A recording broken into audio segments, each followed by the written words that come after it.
बिस्मिल्लाहिर्रहमानिर्रहीम अस्सलाम वालेकुम। तो दोस्तों आज आपके साथ खीर की रेसिपी शेयर करने लगी हूँ। तो यहाँ मैंने लिया है 2 लीटर दूध और जिसे मैंने बॉईल करने रख दिया है। तो यहाँ पे मेरे पास कुछ लवाज़मात हैं, हाफ़ कप मैंने चावल लिए हैं और इसको भिगो दिया था। तो नारियल और बादाम को भी मैं सोक कर लूँगी ताकि इनका छिलका अच्छे से उतर सके। ओके जी, तो यहाँ पे दूध बॉईल होने लगा है। तो साथ ही मैं इसमें चावल ऐड कर दूँगी जो कि मैंने पहले से ही काफ़ी देर पहले भिगो दिए थे। और अब इनको हमने चावलों को दूध के साथ पका लेना है। तो बॉईल आने देंगे, एक दो बॉईल के बाद हम इसका लिड लगा देंगे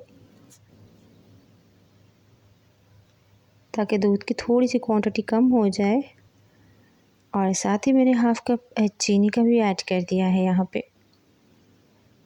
तो मीठे को आप कम ज़्यादा अपने हिसाब से कर सकते हैं। तो आप लिड लगा देंगे और इसे प्रेशर देंगे।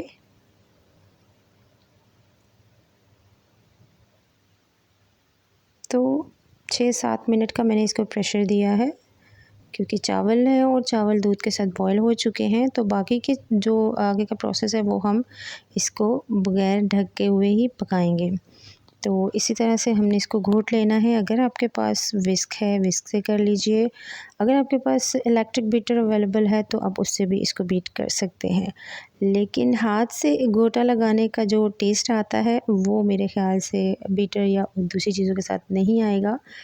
तो मैं तो खीर इसी तरह से बनाती हूँ, आप जो मर्ज़ी इस्तेमाल कर सकते हैं।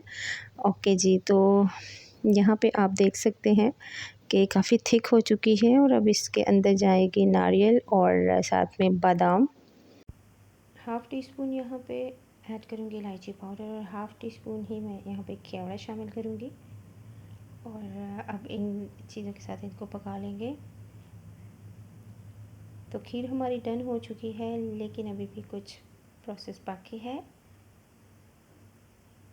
यहाँ मैंने लिया है एक पैन और 2 टेबलस्पून इसमें मैंने शुगर ऐड की है। तो शुगर को हम मेल्ट कर लेंगे, कैरमलाइज़ करेंगे।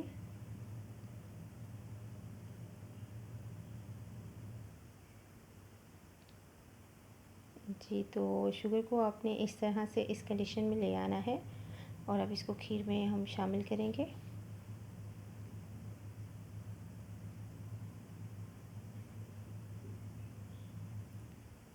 तो इस कैरमल से जो है हमारी खीर का कलर बहुत अच्छा आएगा।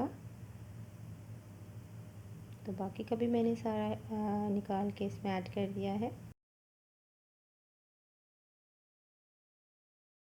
थोड़ा सा मिक्स कर लेंगे इसको अच्छे से।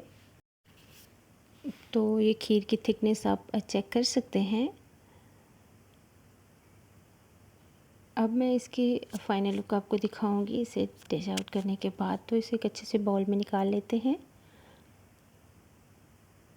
और कुछ डेकोरेशन कर लूँगी। तो यहाँ पे मेरे पास चांदी का वर्क है तो वो भी हम इसके ऊपर लगा देंगे।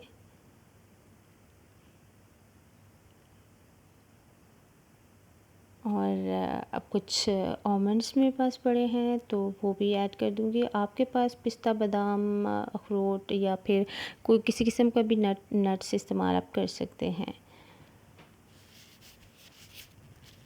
तो दोस्तों रेसिपी कैसी लगी ज़रूर बताइएगा।